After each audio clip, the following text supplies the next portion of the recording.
Hello everyone, welcome back. This is Jogendra Kumar and in this video we are talking about the second video of biology punch. Biology punch का ये आपका second video है जिसके बारे में आपसे discuss कर रहा हूँ।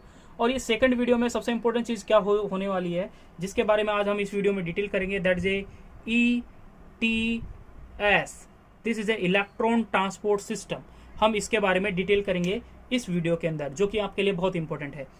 और ये इसमें मैं आपको पूरी कोशिश करूंगा कि आपको बेसिक से पूरी कंप्लीट ETS अच्छे से समझ में आ जाए कि आप एक बार पढ़ो तो दूसरी बार आपको पढ़ने की जरूरत ना पड़े।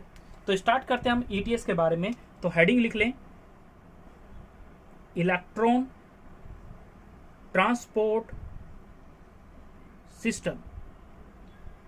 Electron transport system. अब इलेक्ट्रॉन ट्रांसपोर्ट सिस्टम को ETS शॉर्ट में कहते हैं। ओके, इलेक्ट्रॉन ट्रांसपोर्ट सिस्टम को ETS कहते हैं, या फिर इसको और भी कहा जाता है, इसी के अंदर बोलते हैं ऑक्सीडेटिव फॉस्फोराइलेशन। अभी तक आपने ऑक्सीडेटिव पहले मैंने समझाया था जस्ट अभी, तो इसके अंदर ऑक्सीडेटिव फॉस्फोराइलेशन वर्ड को यूज किया जाएगा। ठीक है, कैसे यूज किया जाएगा, कैसे उस चीज को समझेंगे, तो स्टार्ट करते हैं। सबसे पहली चीज आपको पता है कि ETS जो है इलेक्ट्रॉन ट्रांसपोर्ट सिस्टम है कि कहाँ होता है। सबसे पहला इंपॉर्टेंट पॉइंट कि वेयर इज टेक्स प्लेस। तो इलेक्ट्रॉन ट्रांसपोर्ट सिस्टम के बारे में हम बेसिकली बोलते हैं कि it will be takes place, यानी ETS इज फंक्शनिंग। ETS जो है is functioning inside the mitochondria. Inside the mitochondria क्या होता है जी? माइटोकॉन्ड्रिया, ये माइटोकॉन्ड्रिया की आउटर मेम्ब्रेन है। इस माइटोकॉन्ड्रिया की जो इनर मेम्ब्रेन होती है वो डेवलप करती है क्रिस्टे। क्या डेवलप करती है? क्रिस्टे का फॉर्मेशन होता है उससे। ये क्रिस्टे का फॉर्मेशन बना रहा हूं मैं।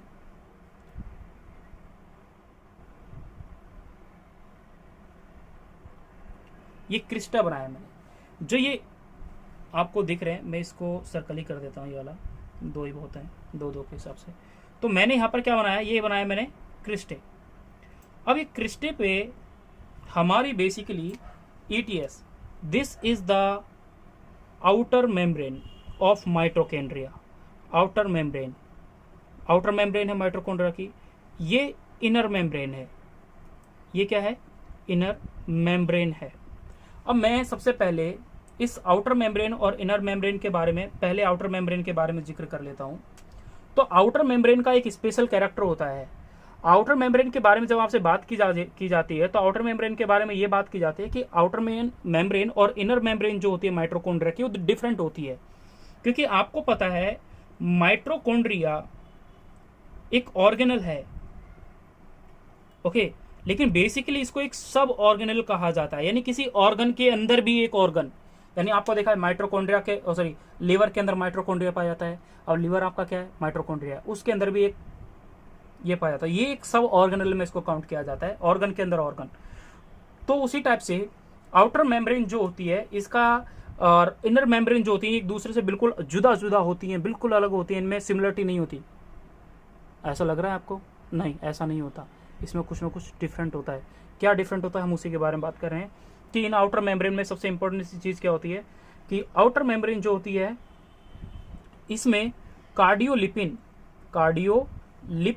जो होता है वो कितना % होता है, उस चीज के बारे में आपको याद रखना है। और कोलेस्ट्रॉल कितना % होता है, वो चीज आपको याद रखना है।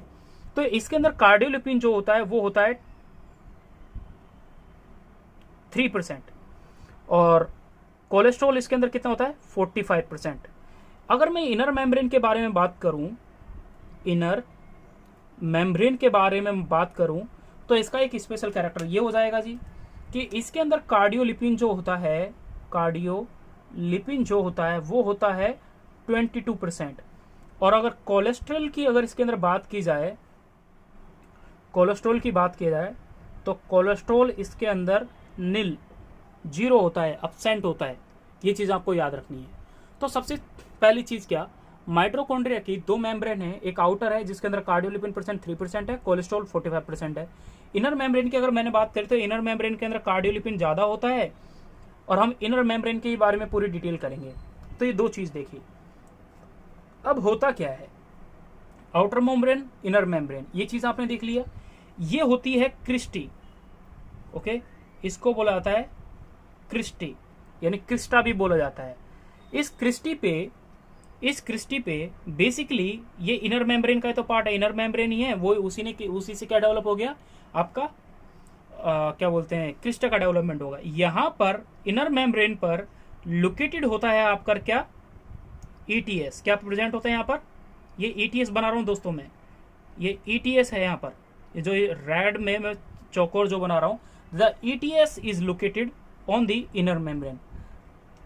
पहली चीज नीट का क्वेश्चन यही है कि ईटीएस जो होती है it will be present where, तो ये कहाँ प्रेजेंट होते हैं, तो आप बोलोगे inner membrane of the mitochondria. Inner membrane ही तो है माइटोकॉन्ड्रिया की, ये इनर मेम्ब्रेन ही तो है ये माइटोकॉन्ड्रिया की, ये उसी के ऊपर प्रेजेंट है कौन, ईटीएस प्रेजेंट है। तो दिस इज द ईटीएस, ये आपके पास ईटीएस है। इसको ईटीसी भी बोलते हैं, इलेक्ट्रॉन ट्रांसपोर्ट चेन भी बोला जाता है। पहली चीज आपने देखी। दूसरा, इसके इनसाइड के अंदर यानी यहां पर क्रिस्टे के अंदर की ओर क्या होता है, हाई H+ कंसंट्रेशन होती है। ये क्या है, ये मैट्रिक्स है जी, ये मैट्रिक्स वो है जो जस्ट आपने लास्ट वीडियो में देखा होगा कि क्रैब्स साइकिल जो होता है वो इसी मैट्रिक्स के अंदर चल रहा होता है, ठीक है। तो मैट्रिक्स जो होता है इसका पीएच होता है जी न्यूट्रल, क्या होता है 7, यानी इसका पीएच कितना होता है 7 होता है, यानी क्या होता है न्यूट्रल होता है। क्यों होता है, क्योंकि इसके अंदर वो सारे सबस्टांस वाले मॉलिक्यूल का फॉर्मेशन होता है जो इसके पीएच को बैलेंस कर लेते हैं, ठीक है। ये अभी तक आपने बेसिक चीज देखी कि आउटर मेम्ब्रेन का कैरेक्टर, इनर मेम्ब्रेन का कैरेक्टर, क्रिस्टी का और ईटीएस कहाँ लोकेटेड है। निट 2017 में क्वेश्चन आ चुका है, 17 पता नहीं 18 में क्वेश्चन आया है कि ईटीएस इज लोकेटेड वेयर। सबसे पहला क्वेश्चन इसमें ये बेसिक जो क्वेश्चन पूछा गया, ईटीएस इज लोकेटेड वेयर, तो आप बोलोगे it is located on the inner membrane of the mitochondria, that's it. तो इनर मेम्ब्रेन ही तो है ये जो कंटिन्यूअस है, ठीक है। अब हम इसके बारे में कुछ इंपॉर्टेंट पॉइंट्स के बारे में पढ़ते हैं और इंपॉर्टेंट कैरेक्टर के बारे में देखते हैं। तो पहला पॉइंट आप ये लिख लें कि ईटीएस कहाँ लोकेटेड होता है। तो ETS located inner membrane of mitochondria, सबसे इंपॉर्टेंट पॉइंट दोस्तों। यानी आपको अगर ईटीएस के बारे में बोला जाए कि ईटीएस कहाँ लोकेटेड होता है, तो आपको यह पता होना चाहिए कि ETS is located on the inner membrane of mitochondria. ये क्वेश्चन रह चुका है नीट का। पहला, ETS inner membrane of mitochondria present होती है। दूसरी चीज, मैं इसके कुछ एंजाइम्स के बारे में बता रहा हूं, ठीक है। कौन कौन से एंजाइम, यानी इसकी आउटर मेम्ब्रेन भी होती है, इसकी इनर मेम्ब्रेन भी होती है। तो मैं सबसे पहले माइटोकॉन्ड्रिया की आउटर मेम्ब्रेन के बारे में बता रहा हूं। आउटर मेम्ब्रेन पर यानी हेडिंग क्या है वो लिख लो पहले यार, ये सब मिटाओ, ठीक है। इसके बाद आपको हेडिंग लिखनी है, और हेडिंग क्या लिखनी है आपको, location of enzyme in mitochondria. Heading लिखनी है location of enzyme in mitochondria. Mitochondria के अंदर जो एंजाइम है वो कहाँ लोकेटेड है आपको वो जानने हैं, ठीक है। पहला पॉइंट, पहला माइटोकॉन्ड्रिया के यानी माइटोकॉन्ड्रिया आउटर सरफेस, माइटोकॉन्ड्रिया की जो आउटर सरफेस मतलब आउटर मेम्ब्रेन, वहां पर कौन कौन से एंजाइम लोकेटेड होते हैं तो हम उनके बारे में देख रहे हैं। तो पहला enzyme, first enzyme is here, that is a mono amino oxidase. दोस्तों याद नहीं करना इसको। सेकंड वाला एसाइल कोएंजाइम ए सिंथेटेज, इसको याद करना है बस, बाकी किसी को याद नहीं करना, ठीक है। दूसरा आउटर मेम्ब्रेन यानी माइटोकॉन्ड्रिया है, माइटोकॉन्ड्रिया की डबल मेम्ब्रेन होता है, ये आउटर मेम्ब्रेन हो गई। आउटर मेम्ब्रेन और इनर मेम्ब्रेन के बीच में जो स्पेस होता है यानी in between outer and inner membrane, यानी आउटर और इनर मेम्ब्रेन, यानी सिंपल सी मैं एक लाइन कह दूं तो बोलते हैं हम इंटर माइट्रोकॉन्ड्रियल कॉन्ड्रियल स्पेस, यानी इंटर मतलब in between two.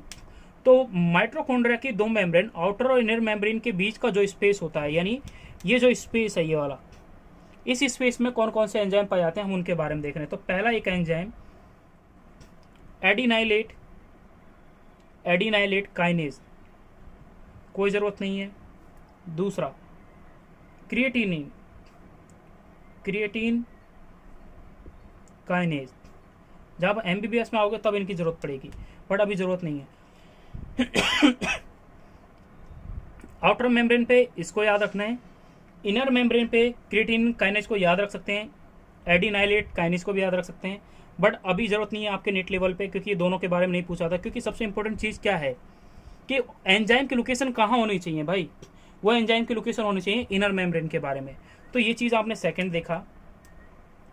Third membrane के बारे में बात कर रहा हूं, यानी मैं इनर मेम्ब्रेन के बारे में, इनर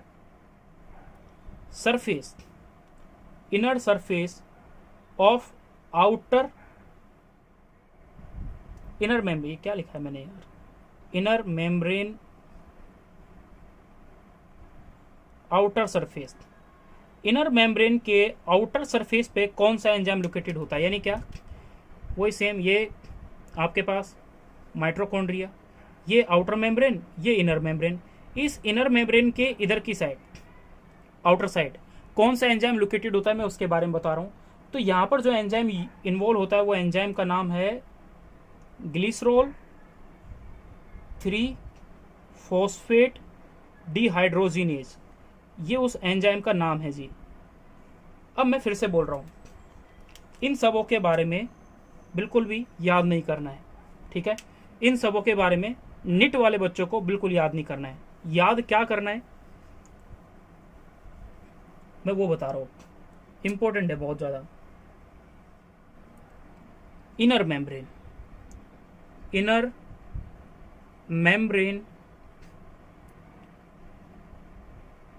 के इनर सरफेस, मैंने आउटर सरफेस बताया था जस्ट अभी आपको, लेकिन मैं बोल रहा हूं अब इनर मेम्ब्रेन के इनर सरफेस पे कौन सा एंजाइम प्रेजेंट होता है। दोस्तों ये बहुत इंपॉर्टेंट है, ये निट में क्वेश्चन आ चुका है।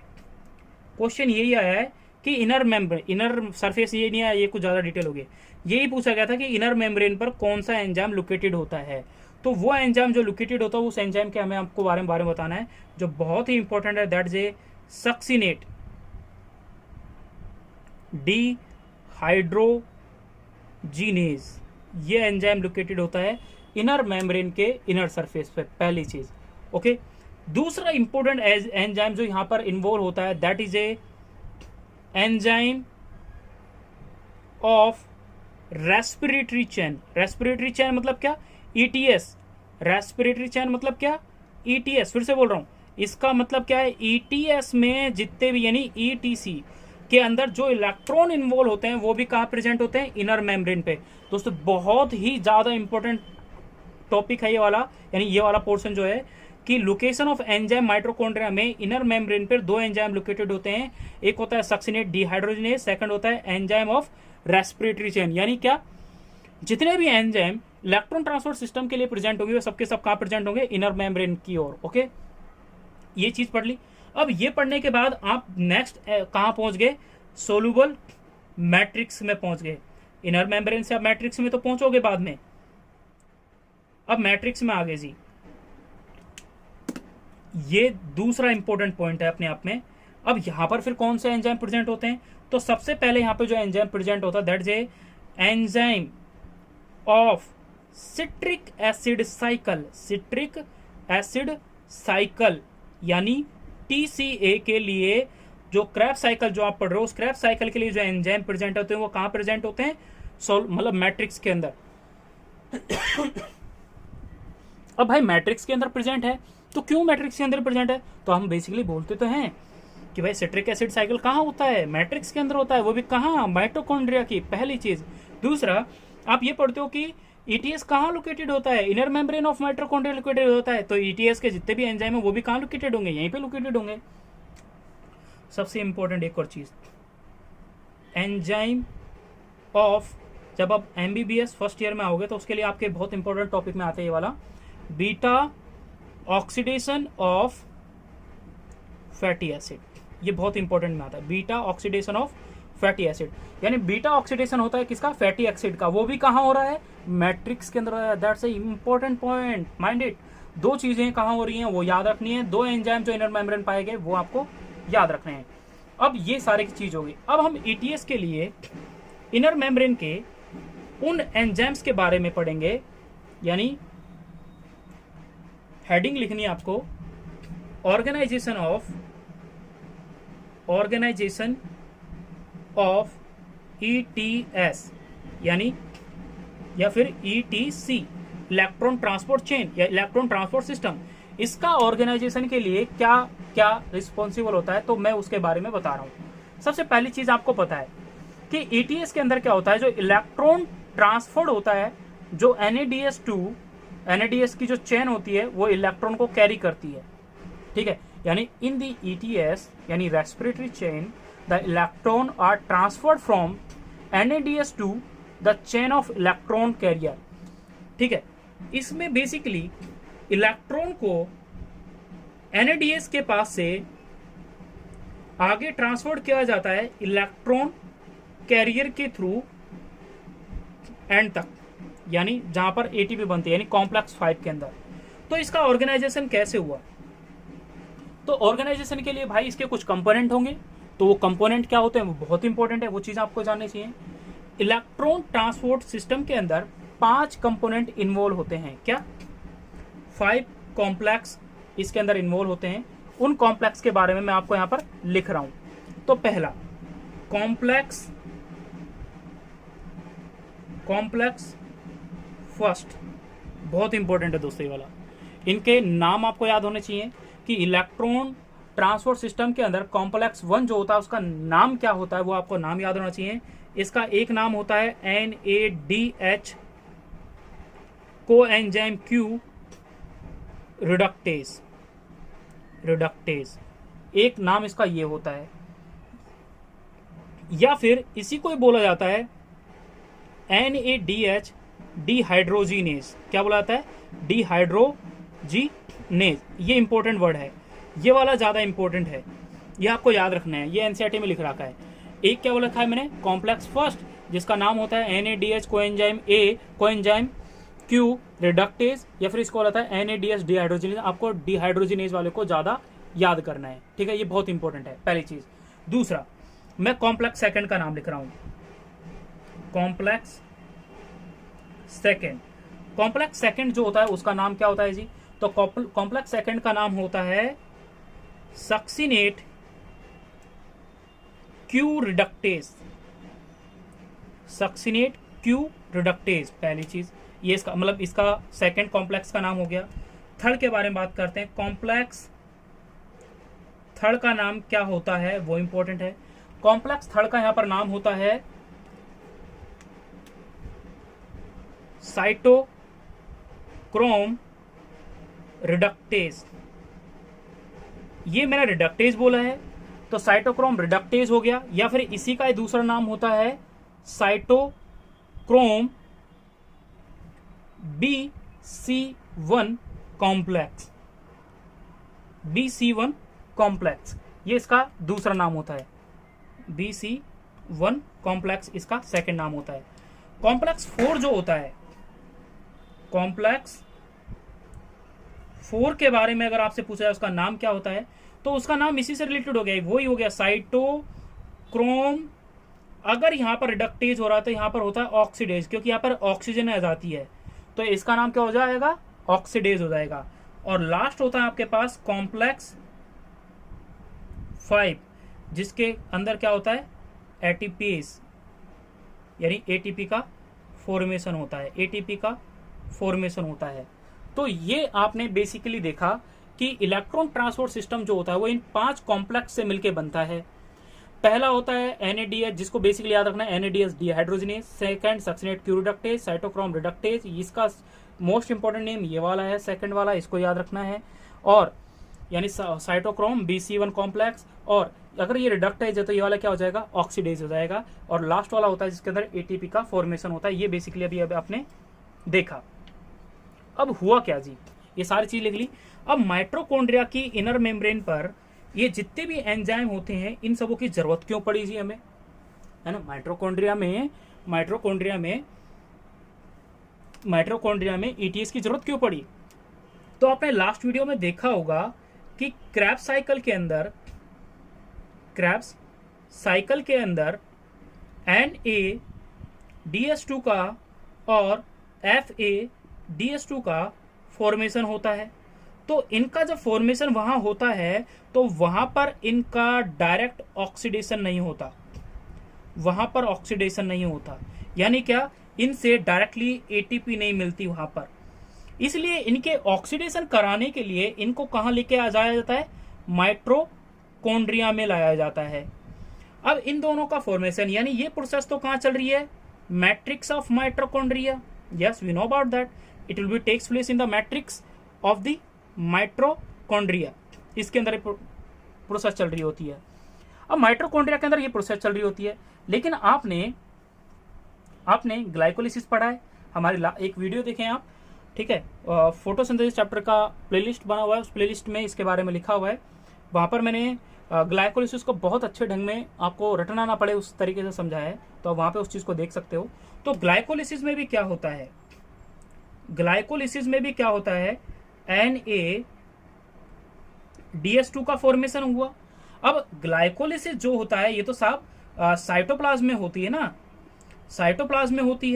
तो साइटोप्लाज्म यानी बाहर से ये माइटोकॉन्ड्रिया है, इस माइटोकॉन्ड्रिया के बाहर ये साइटोप्लाज्म है। अब साइटोप्लाज्म से अंदर घुसने के लिए यहां पर जो NADH2 बना, कहां बना, ग्लाइकोलिसिस में। तो ये वाला जो बना NADH2 ग्लाइकोलिसिस के अंदर, उसको मुझे माइटोकॉन्ड्रिया के साइटोप्लाज्म, मतलब यहाँ साइटोप्लाज्म से माइटोकॉन्ड्रिया में ट्रांसफर करना है, अंदर की साइड यानी मैट्रिक्स में ETS तक ट्रांसफर करना है इस NADH2 को। तो वो फिर कैसे होगा जी, तो उसके लिए क्या होता है, एक ट्रांसपोर्ट यानी एक शटल चलती है ना। शटल क्या होता है, जैसे एक मेरा दोस्त है, मोहित नाम है उसका। तो होता क्या है, जो मोहित है वो जब अपने ऑफिस जाता है, तो ऑफिस जाने के लिए ऑफिस जब जाता है तो जैसे ही वो मेट्रो से नीचे उतरता है, तो मतलब मेट्रो से नीचे उतर गया तो जो ऑफिस जाता है, तो ऑफिस वालों ने एक बस लगा रखी है। तो वो बस क्या है, उसको उस स्टैंड से उसके ऑफिस तक चलती रहती है। तो कुछ बसें जाती हैं, उन बसेस को शटल कहते हैं, ठीक है। तो मतलब बेसिकली वो क्या है, वो शटल में बैठ के अपने ऑफिस तक पहुंच जाता है। तो उसी टाइप से क्या है, इस माइटोकॉन्ड्रिया के अंदर यहाँ साइटोप्लाज्म है, इस साइटोप्लाज्म के अंदर ग्लाइकोलिसिस हुआ, ग्लाइकोलिसिस के अंदर NADH2 बना। और NADH2 को अगर मुझे इनर मेम्ब्रेन ऑफ माइटोकॉन्ड्रिया तक पहुंचाना है तो उसके लिए मुझे किसकी जरूरत पड़ेगी, मैलेट एस्पार्टेट शटल की जरूरत पड़ती है। दोस्तों मैलेट एस्पार्टेट शटल की मैंने एक अलग से वीडियो बना रखी है, आप वहां पे इसके बारे में देख सकते हैं कि कैसे NADH2 को इनसाइड द माइटोकॉन्ड्रिया वो ट्रांसपोर्ट कर रहा है, यानी उस रूप में ट्रांसपोर्ट नहीं करता, किसी और अलग रूप में ट्रांसपोर्ट करता है। तो वो चीज़ आप वहाँ पे देख सकते हैं। तो ग्लाइकोलिसिस जब हो गई और ग्लाइकोलिसिस जब NADPH2 का फॉर्मेशन होगा तो माइटोकॉन्ड्रिया के वहाँ पे कैसे ट्रांसपोर्ट किया, ये चीज़ आपने देखा। तो वो मैलेट एस्पार्टेट शटल के द्वारा इन्वॉल्व घुस गया अंदर माइटोकॉन्ड्रिया के अंदर। लेकिन जो मैट्रिक्स के अंदर क्रेब्स साइकिल के अंदर जो प्रोसेस चल रही है वो तो ईजिली से हो जाएगी। यानी क्या, अब देखते हैं पूरी कहानी, समझे।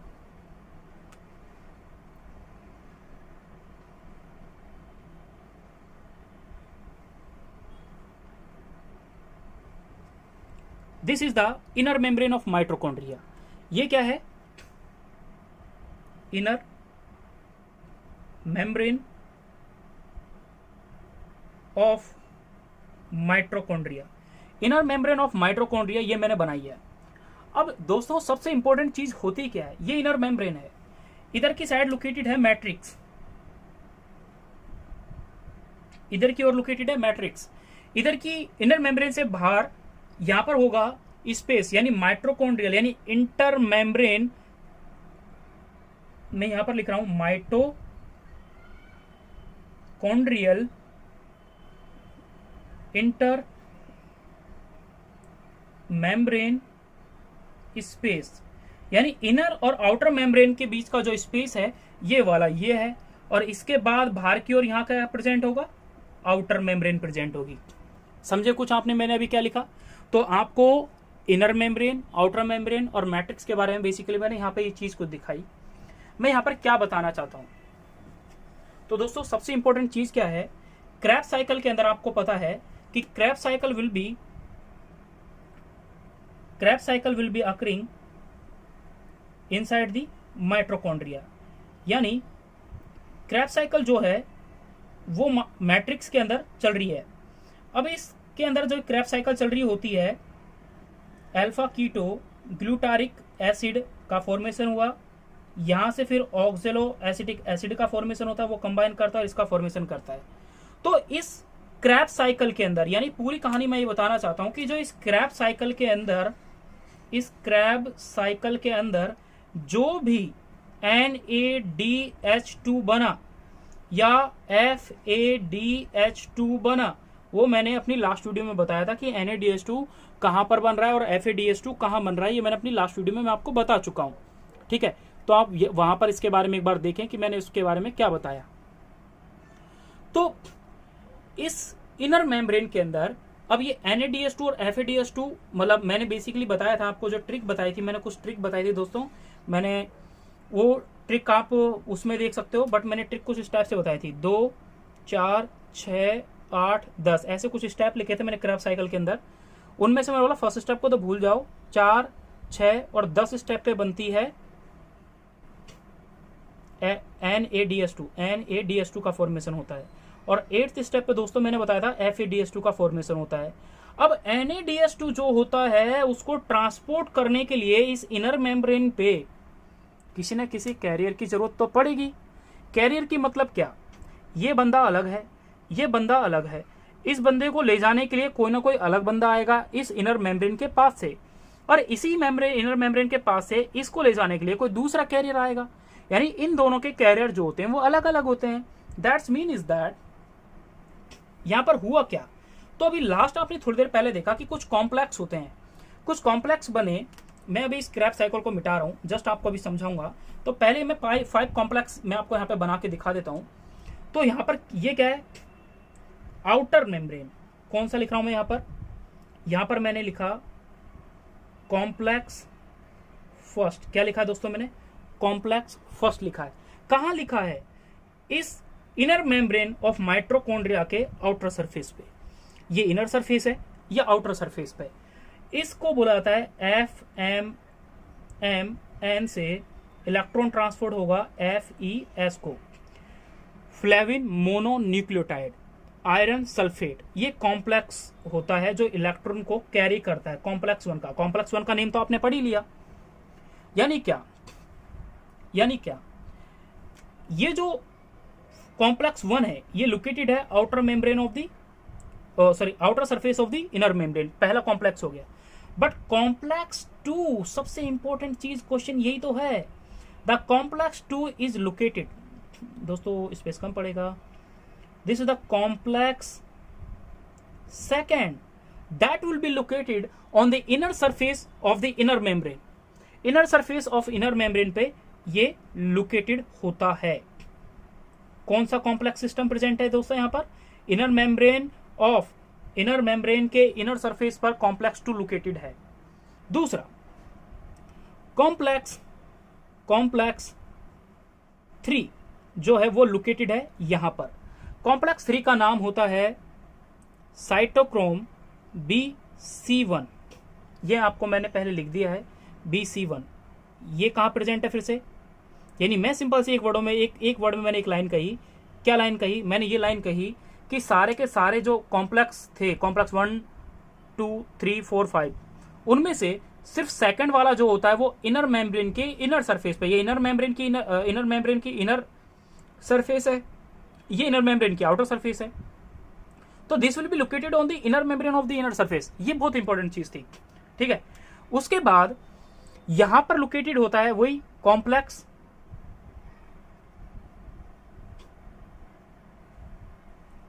कॉम्प्लेक्स 4, ठीक है। कॉम्प्लेक्स 4 को आपने लिखा था साइटोक्रोम ए से A3। दोस्तों मैंने इसके बारे में एक चीज और बताई थी कि साइटोक्रोम 4 का नाम क्या है, ऑक्सीडेज है, इसका नाम रिडक्टेज है, यानी इसको बोला था साइटोक्रोम रिडक्टेज, इसको बोला था साइटोक्रोम ऑक्सीडेज। ये तो आपने पढ़ा था NADH2 डिहाइड्रोजिनेज, या आपने पढ़ा था सक्सिनेट क्यू डिहाइड्रोजिनेज, ये वाला आपने ये पढ़ा था। अब हुआ क्या एसिटाइल को एंजाइम ए इससे कंबाइन करता है कौन, ऑक्जेलो एसिटिक एसिड, तो ये बनाता है सिट्रिक एसिड का फॉर्मेशन करता है। सिट्रिक एसिड से आपको वही आइसोसिट्रेट का फॉर्मेशन हुआ, आइसोसिट्रेट से ऑक्जेलो सक्सिनेट का फॉर्मेशन हुआ, ऑक्जेलो सक्सिनेट से अल्फा कीटो ग्लूटारिक एसिड का फॉर्मेशन हुआ, सक्सिनेट कोएंजाइम है सक्सिनिक एसिड का, फिर सुसु एफ फुमेरेट, फुमेरेट से मैलेट, और मैलेट से किसका फॉर्मेशन हो गया, ऑक्जेलेट से ऑक्जेलो एसिटिक एसिड का फॉर्मेशन हो गया। अब दोस्तों यहाँ पे हुआ क्या, this is your crabs cycle, this is your succinate बना, सक्सिनेट से मैं मैलेट लिख रहा हूं डायरेक्ट, और मैलेट से मैंने ऑक्जेलो acetic acid, this is the crabs cycle. अब इस क्रैब्स साइकिल के अंदर एक तो बन रहा है FADH2, एक बन रहा है NADH2।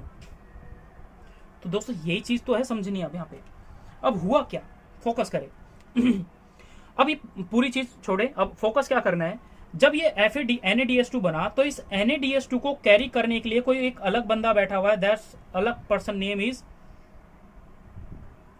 Complex first. यानी NADH2 को सबसे पहले कॉम्प्लेक्स फर्स्ट के पास जाएगा, इसके जो इलेक्ट्रॉन है उनको कैरी करेगा कौन, कॉम्प्लेक्स फर्स्ट, जो फ्लेविन मोनोन्यूक्लियोटाइड से आयरन सल्फेट वाले कॉम्प्लेक्स से आगे उसके इलेक्ट्रॉन को ट्रांसपोर्ट करता है।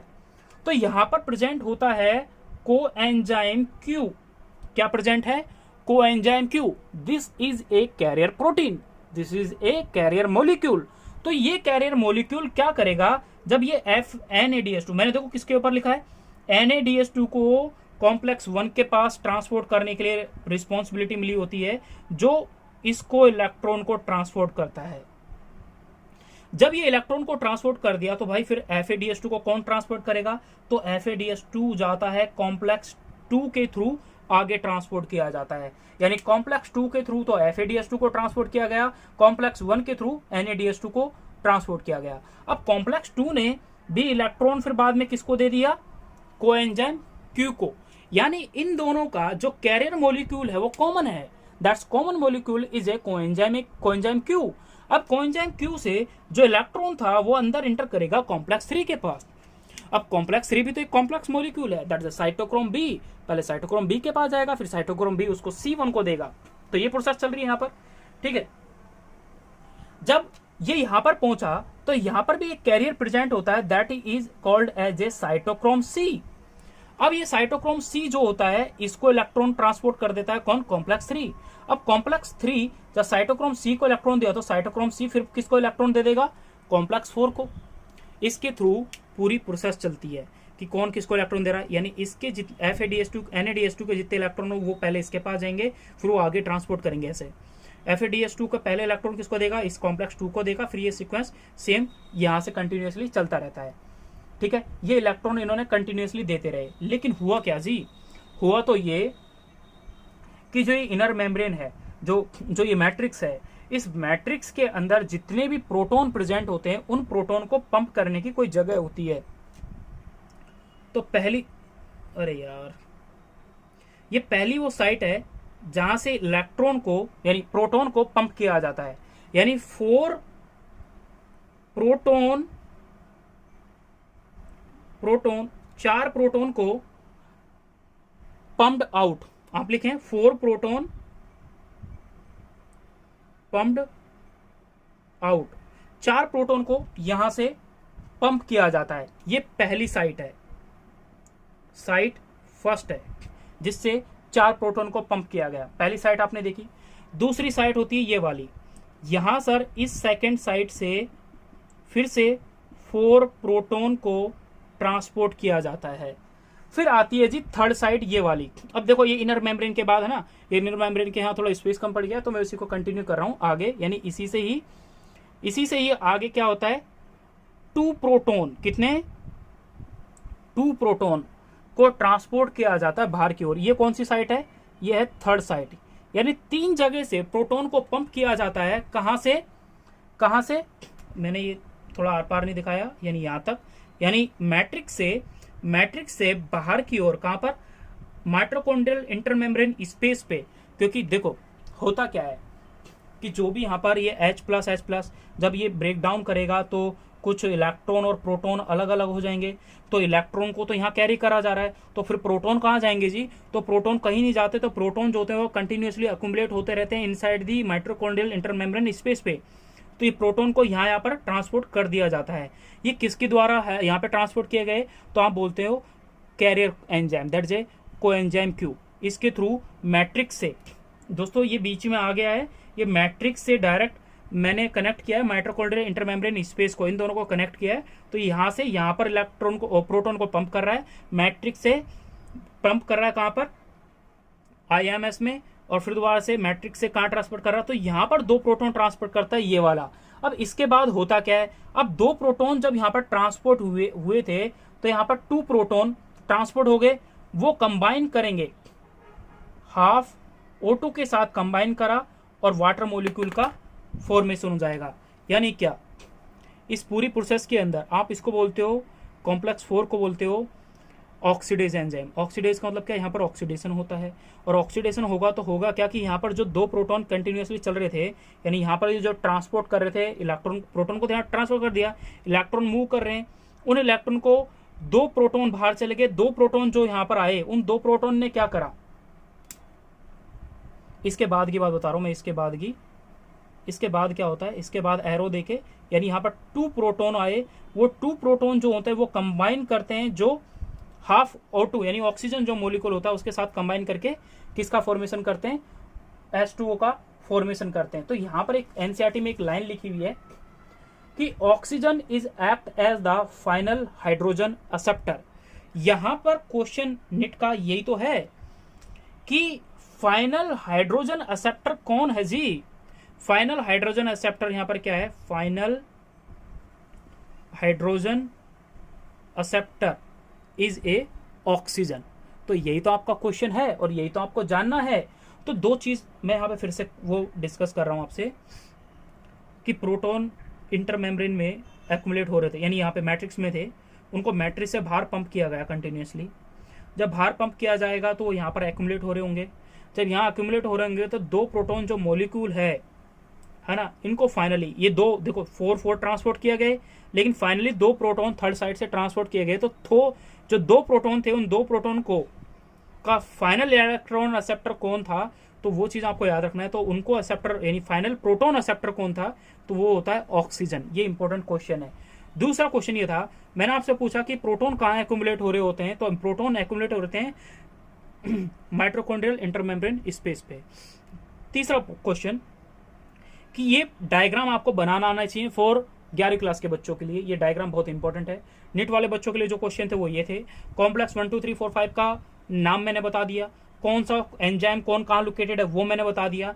अब भाई इन सबों की प्रोसेस कहाँ हो रही है, एक ऑक्सीडेटिव फॉस्फोराइलेशन हो रहा है।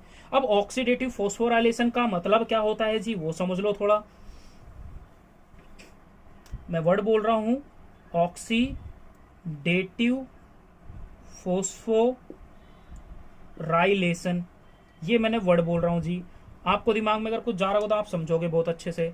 तो ऑक्सीडेटिव फॉस्फोराइलेशन से आपने कुछ नहीं कि जो पहले पढ़ा कि भाई जिससे डायरेक्टली एटीपी नहीं ऑब्टेंड हो रही, यानी जहां पर NADH2 और FADH2 बना, वो मॉलिक्यूल का ऑक्सीडेशन कहाँ जाके हो गया, माइटोकॉन्ड्रिया में हो गया। तो उसी को तो बोला जाता है ऑक्सीडेटिव फॉस्फोराइलेशन। फॉस्फोराइलेशन मतलब क्या, फॉस्फोरस को ऐड कर देना। ऑक्सीडेटिव मतलब क्या, ऑक्सीडेशन के थ्रू। तो यहाँ पर NADH2 और FADH2 से जब एटीपी बनाई जाती है तो उसके लिए इन दोनों मॉलिक्यूल को कहाँ ट्रांसपोर्ट कराना पड़ता है, माइटोकॉन्ड्रिया की इनर मेम्ब्रेन पर। तो ये चीज आपने अभी तक पढ़ी। 5th कॉम्प्लेक्स में आप पढ़ते हो ETS सॉरी एटीपीज जो एंजाइम है आप उसके बारे में पढ़ते हो कि जो ATP का जो सिंथेसिस होता है वो उस मॉलिक्यूल को कंटिन्यूसली प्रोसीड करता है। ठीक है, तो दोस्तों ये पूरा था आपका ETS के बारे में। अगर आपका कोई डाउट है तो मुझसे डिस्कस करें। आपको वीडियो कितना अच्छा लगा आप उसके बारे में मुझे कमेंट भी कर सकते हैं।